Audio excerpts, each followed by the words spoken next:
It may not be good news, but statistically speaking, each American adult driver gets in a car accident about once every 5 years. And whether it's something major like what happened to this VW here, or just a minor fender bender, you're going to have to go out and find yourself a body shop to get that repair done once you've had the crash. How do you do that? What should you look for? That's what we're all about doing today.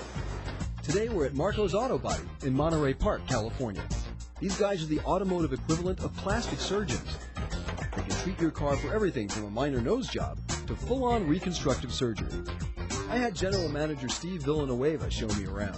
If I'm trying to figure out a best way to explain to people what to look for in a body shop, I mean, if you had to boil it down to one sentence, what should they look for? Quality. And of course, quality can mean different things to different people, but you can help ensure your chance of getting it by making sure the shop you use has both ASE and I-CAR certification. And a new trend in the industry are brand-specific body shops, like this branch of Marco's, specializing in BMWs and Minis. Working on the same make model every day, you know in advance what parts you're going to need, you know what to look for. The turnaround time is quicker, they get a better quality repair. Those will be the benefits.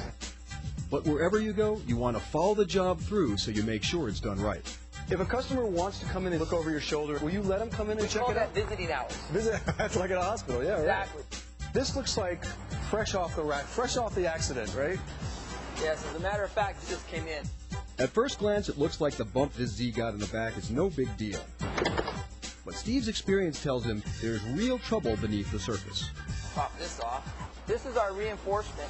Reinforcement is supposed to be straight. This thing bolts right to the frame rail.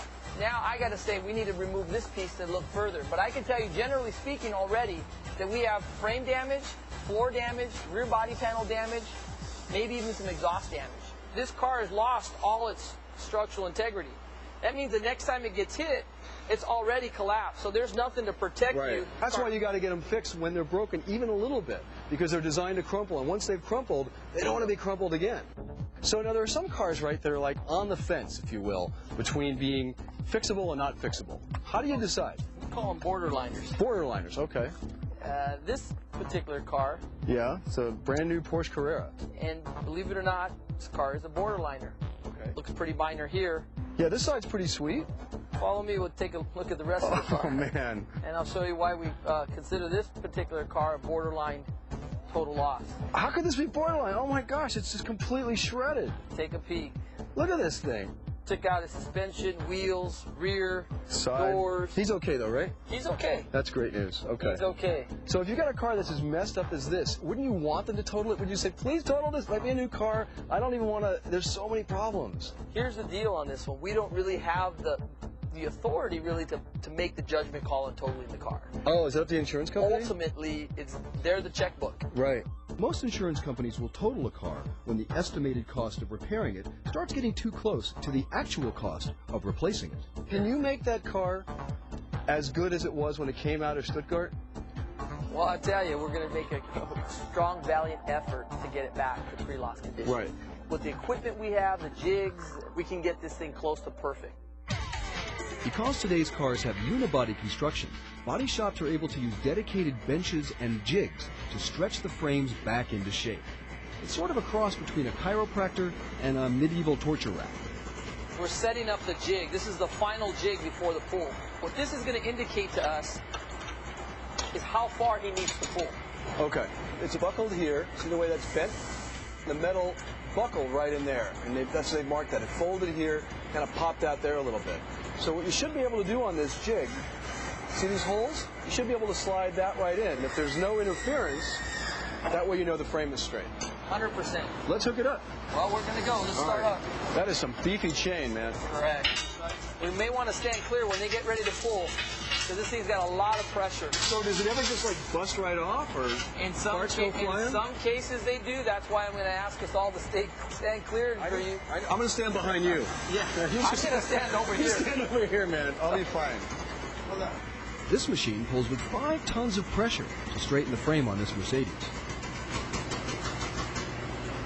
Wow. See, before there was a big buckle there. You could actually see where the metal had gone like that, and now he smoothed it out. The next critical step after all the bodywork is completed is painting. There's a very, very detailed masking job. every aspect of the car has been covered. You can even go as far as opening the doors. I see the overlap, yeah. See, the jams are done, so that there's no overspray that are going to be getting into our jams. I see. And you notice we do a back tape. It's so you don't have any distinct lines. See, that's a neat thing. I didn't know about that. This is called back taping? Back taping. Okay. So there's no line. So you could even use that. Write that down before you go to the body shop. You could ask them when you're checking out the body shop, say, do you guys back tape your door jams? Ooh, you will totally blow them away. They'll say, we can't know that. Exactly. We can't mess with this guy or this woman because they know about back taping door jams. You don't even have to know what it means. Just say that and they'll go, all right, they're not going to mess with you. Believe it or not, this car's in its final stage. Really? But you got to understand, this whole section of the car has been replaced. Ah. The object of the game here is to leave this car with no traces of it being in an accident. I see. You can just run your finger over the paint, and it should have that sort of smooth, kind of creamy coating on it. And if you feel any rough spots or bumps, you know, like it's got a little bit of a skin condition or something, that's probably not a good thing. That's what you're looking for. With a quality repair, your car should look and drive just like it did before that unfortunate mishap. And it'll have regained the structural integrity it needs to protect you in case there's another one. Find out more at fineliving.com. Real information for real people.